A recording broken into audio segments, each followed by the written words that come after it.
cá điệp à?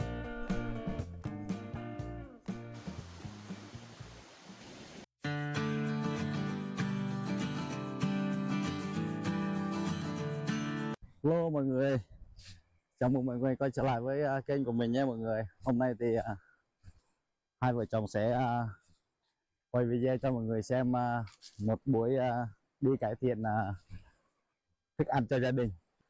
Hôm nay hai vợ chồng sẽ đi lượm ốc, hái rau và bẻ măng nha mọi người. Và trước mắt mình là đường đi suối. Và đây là con suối nha mọi người. Và đây là bụi nứa nha mọi người. Măng nứa rất là ngon. Xí về sẽ bẻ nha mọi người. Chứ đang đi lượm ốc đã. Đây là con suối. Đấy. Suối rất là mát. Rồi đang nắng trong buổi trưa. Nên hai vợ chồng đi suối để đi lượm ốc, bắt cá và bẻ măng nha mọi người. Ui, ốc kìa. Ốc kìa. Lượm ốc kìa. Mẹ lượm đi. Thấy chưa? Đó, vợ mình lượm.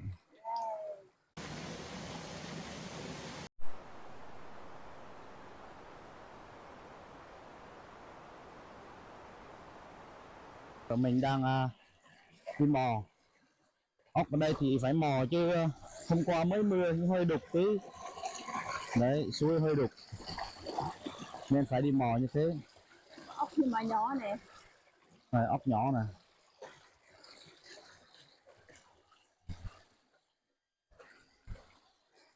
Cuộc sống thì ở trên miền núi chúng mình thì đi hái lượm nha mọi người.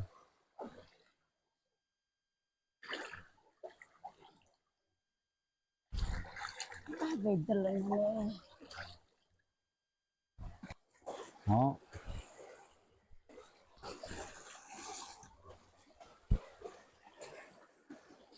Vợ đang bắt nòng nọc nha mọi người. Con cá vừa. Không phải.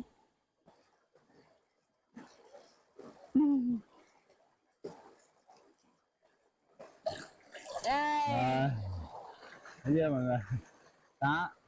Đây cá gì này? Cá điệp điệp à? Cá điệp điệp, cá đá.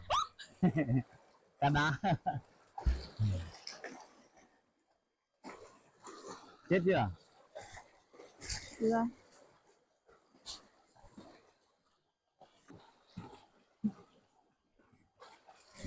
Đây. Không. Không Tôi biết xem con rồi. gì. Cá nhỏ. Thế nhỏ được xí sẽ nướng cho mọi người, nướng ăn luôn cho mọi người xem nha. Ý là man về nè, kìm túc, tôi tổ hồ. Rất là nấp thì mình sẽ chặt nứa, ống nứa nha để mà đựng ốc với lại cá, xí để nướng cho mọi người xem luôn, nướng ăn luôn mọi người, hai vợ chồng sẽ nướng ăn luôn.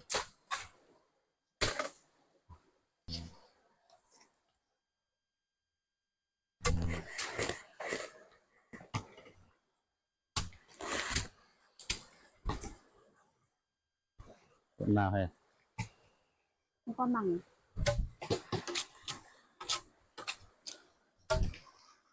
đây nha mọi người, ống nứa để mà đựng cái ốc. Tí nữa không biết ốc có hay không, mà tôi tin là phải lấy ống trước đã. Rồi Vì mà dẫn bé là đúng bài. Mình thấy bé là bé mò là bé nhìn thấy luôn. đó, thác rất là đẹp. Ấy da. Đi, mẹ đi trước đi. Ủa đi thôi không mò à? Hả? Nó tình cái rầm lắm. Tôi xem nè, nhảy qua bên kia đi. Tê. Nhảy được không? Ủa dạ.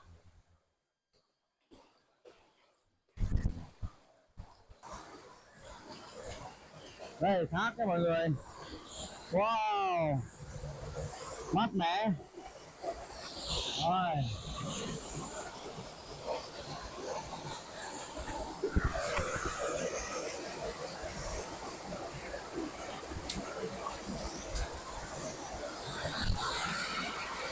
sát, nó rất là tuyệt. Có hồng rớt rớt đồ chứ ạ.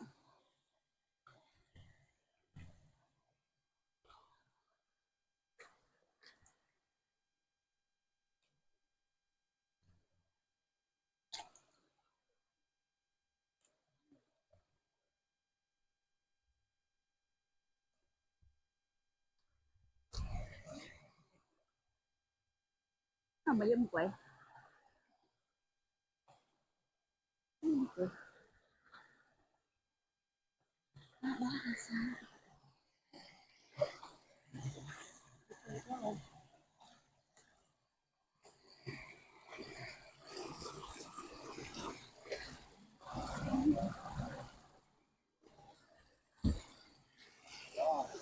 Ủa ạ. Để vừa để bắt con cá nhỏ này. Cá quá. Để xem ảnh có bắt được không. Đây cá nhỏ đây mọi người ơi. Phải có người lùa chứ. Tử.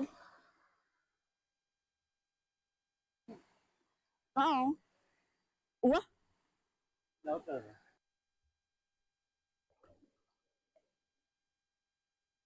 Ủa lạ ta.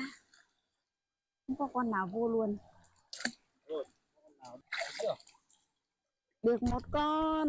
Đấy, được một con rồi. Nó lùa luôn. Ông. Đây. Ông rồi. Ông để bên kia này. Chưa chạy hết ở dưới rồi nữa.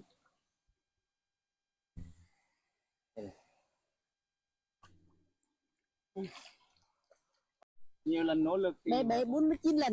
vợ cũng bắt vợ cũng bắt được một con cũng to to xí nha mọi người đấy, cái kia cá đấy bỏ bộ ong rồi, tí là nếu sao á nãy giờ Nó có biết con nó lô nó ở chìm. ôi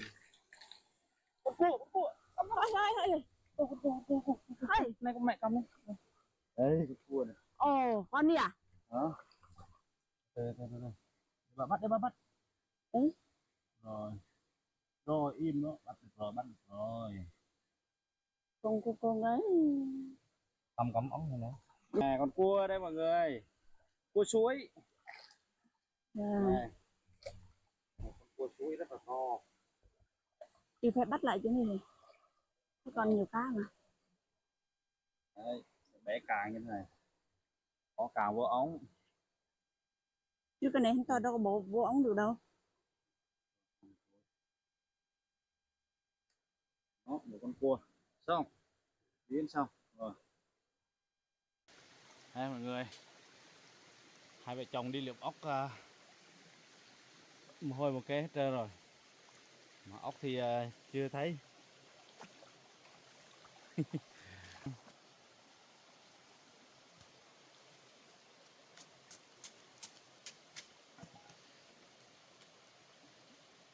Thôi mọi người, thế thôi, cuộc sống đơn giản vậy thôi.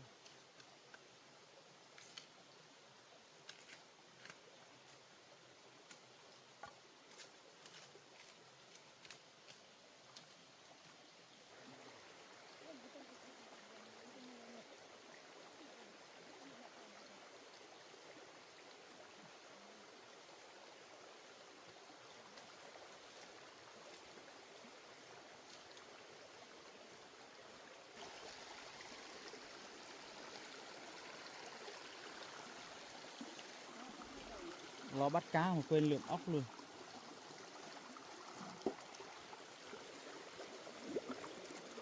Đó, cách là ở trên này đó. Là không có.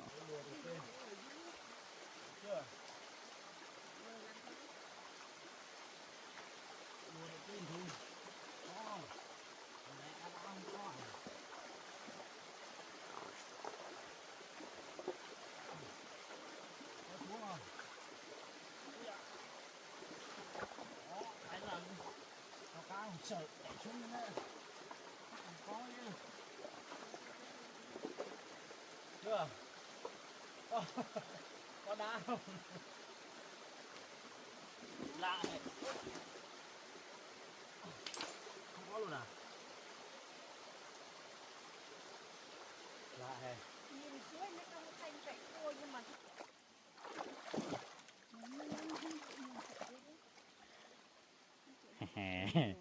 không có. Ôi.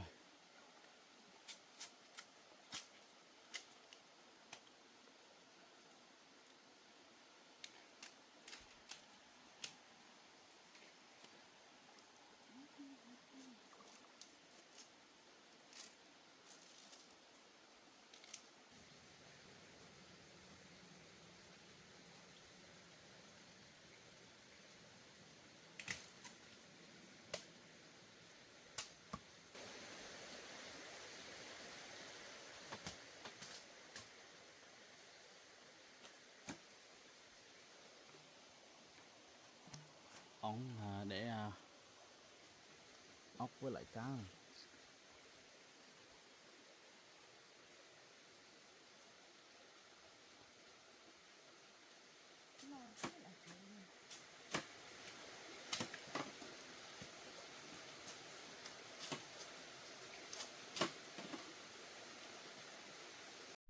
Đây nha mọi người, vợ chồng sẽ dừng tổ con thác này để nấu ăn, nấu ăn trưa.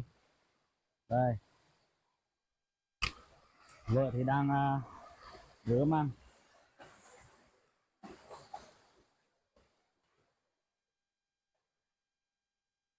Một con thác vô cùng tuyệt vời luôn.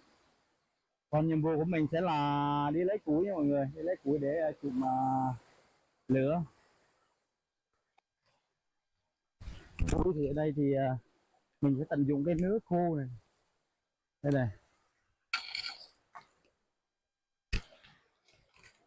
Đấy mọi người. Đây thì cái củi này này. Ngon ngọt ngọt. Mấy nay trời nắng thì củi rất là nhiều. Đây.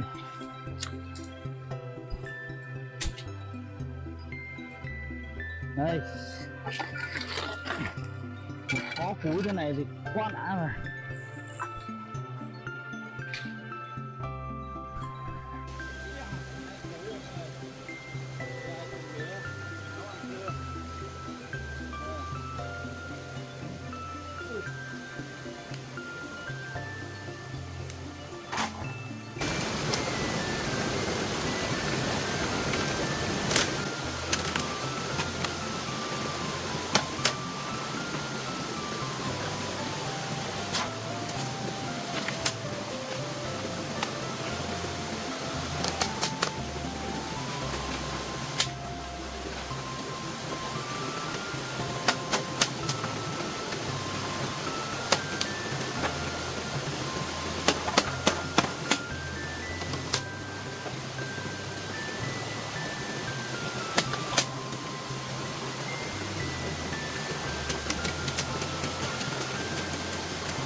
Lửa đã lên.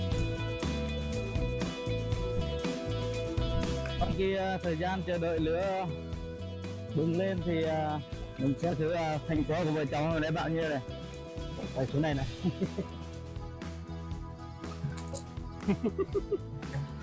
Đâu?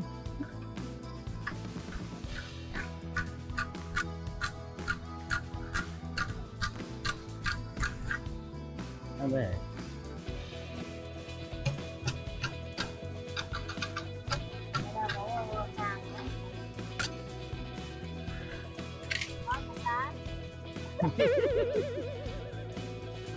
Đây mọi người, cả buổi hai vợ chồng có chừng này thôi.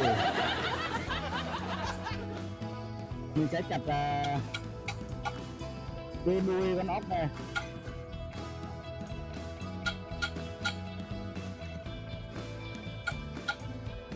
Đây có chừng nữa đây mọi người, ốc rất là ít này. Nè vợ chồng lượm được có chừng này thôi. Và mình sẽ nấu cái món này bằng lá chuối nha, đùm lá chuối nha mọi người. Đùm lá chuối. Mình sẽ đi chặt lá chuối đã. Đây là chuối rừng nha mọi người. Lá chuối thì to mà ốc thì ít. Để làm ốc lá chuối thì chúng ta phải có lá chuối trước đã. Rồi ta phải xé cái đoạn này. Đấy, đoạn này nữa. Đấy nha mọi người.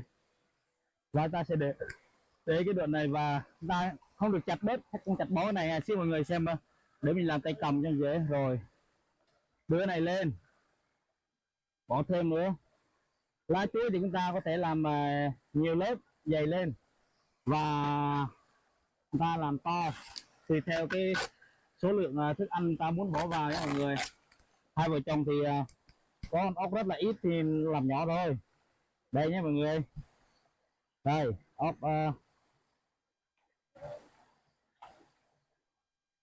lộn với măng này. Măng đi chơi chín ăn không được đâu. Đây cua trước đó. Rồi bỏ chung luôn một lượt luôn đó. Xem với ớt từ nhà nhé mọi người. Đây gia vị muối ớt mì chính này thì trừ là chúng ta bỏ ra rắc ít mì chính ở đây này đó, cho thấm. Đấy nhé mọi người. Rồi cho thêm ít muối, muối ít thôi, hai vợ chồng không ăn cay không ăn mặn được. Rồi và ớt này. Và đây là công đoạn là đùm lá nha mọi người. Đấy ta đùm lên đó. Đấy mọi người đã thấy chưa, đùm lên tứ phía luôn đó, bốn phía. Đấy và đây là công dụng mà mình để cái này nha. Đó ta rách một ít này. Đấy ta làm dây buộc. Đấy thấy chưa, ta buộc lại rất là tiện. Thấy chưa mọi người. Và đây là cách nấu nha mọi người.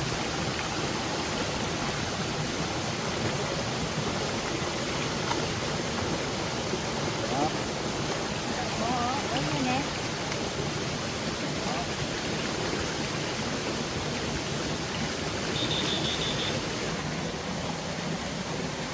Trong thời gian chờ chín đồ ăn thì hai vợ chồng tắm nha mọi người.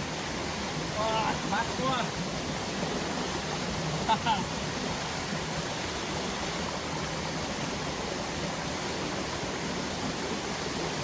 Ăn lắm mọi người nhá.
Bà vợ mang theo hai chai nước ngọt nữa.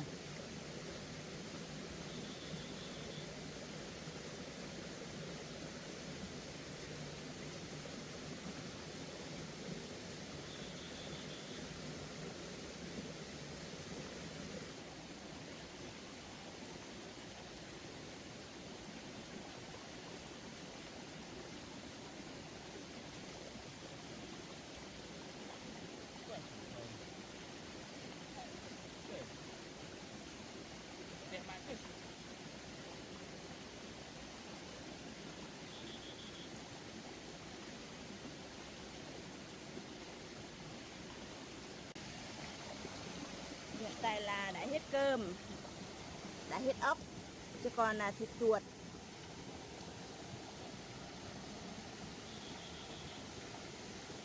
Bây giờ em ăn cũng no rồi.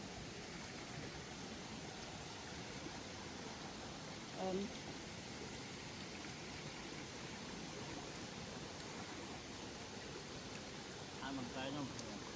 Không dùng đũa.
Trên đường đi về nha mọi người.